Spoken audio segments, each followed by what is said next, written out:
Who do you think that you are? That's the question that we're dealing with identity. Who do you think that you are? As a man thinketh, so is he. Are you a child of the king or a child of the culture?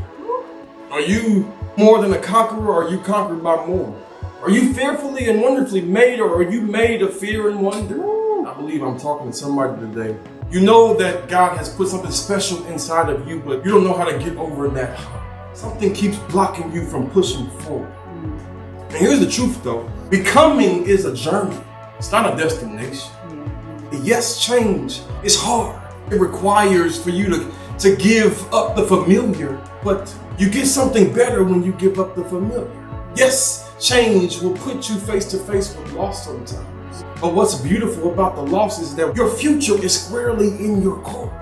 We have to shift our perspective from thinking that because it gets hard, that means I can't have it.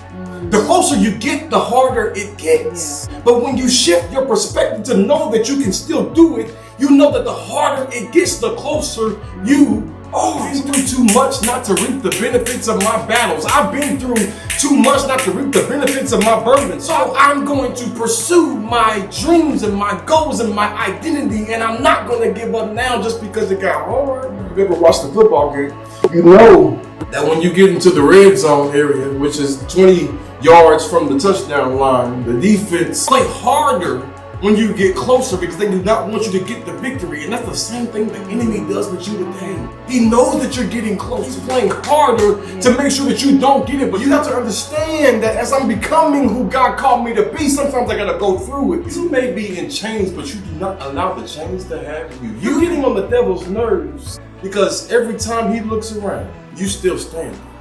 He throws everything at you and you still standing. I know you know how to stand because you don't look like what you've been through. You've been through some heartaches and some pains, but you still made it. One way or another, whether my back is against the wall, I'm going to keep standing. Whether I got sickness in my body, I'm going to keep standing. Where I got trouble on my job, I'm going to keep standing. Whether I got friction in my family, I'm going to keep standing. Whether I got drama in my relationship, I'm going to keep standing. Whether I got problems in my past or in my present, I'm going to keep standing. One way or another, I know how to stand. That's why you get on the devil's nerves. You also know who you are. Sometimes it starts with knowing who you're not. You need to testify that you know who you are because you know who he is. I know that he's a healer. I know that he's a provider. I know that he's a way maker. I know who I am because I know who he is. I believe in Jesus. And I know how this ends.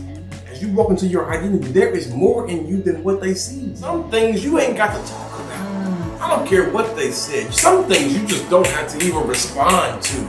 You ain't got to entertain every argument because you know how this ends. If you in connection with Jesus, everything is a win for you. Your declaration has to be, I am free, I'm delivered, I'm an overcomer, I'm blessed, I'm an heir, I'm called, I'm chosen, I'm a winner, I'm victorious. Say it again. I am free, I am delivered, I am overcomer, I am blessed, I am an heir, I am called, I am chosen, I am a winner, I am victorious, because I don't have to go back and forth with the enemy. What God has for me, what God has for you, it is for, stop comparing and trying to contest with everybody else. What God has for you, it is for you, but you gotta walk into your identity. You know who didn't choose you, but their loss was your gain in Jesus' name. You have to declare that in your life. Whatever you've been losing, their loss is your gain in Jesus' name. This is how it ends, y'all. Your identity will give the enemy a nightmare. The enemy knows that as soon as you walk into your full potential, as soon as you believe that you are who God says that you are, there is nothing that he can do to block you. Today, you getting on his nerves because you ain't gonna let him stop you. All I've been trying to tell you to do today is get ready to do what God calls you to do. When you become all that you are called to, you can call all that you're becoming to do all that you believe. You can get on the enemy's nerves because you bounce back. You're willing to change because you are becoming better. Don't let the enemy interrupt your energy because you're too close. Somebody needs to hear it today. The choice is yours. Are you going to finish what you started, or are you going to just stop right here?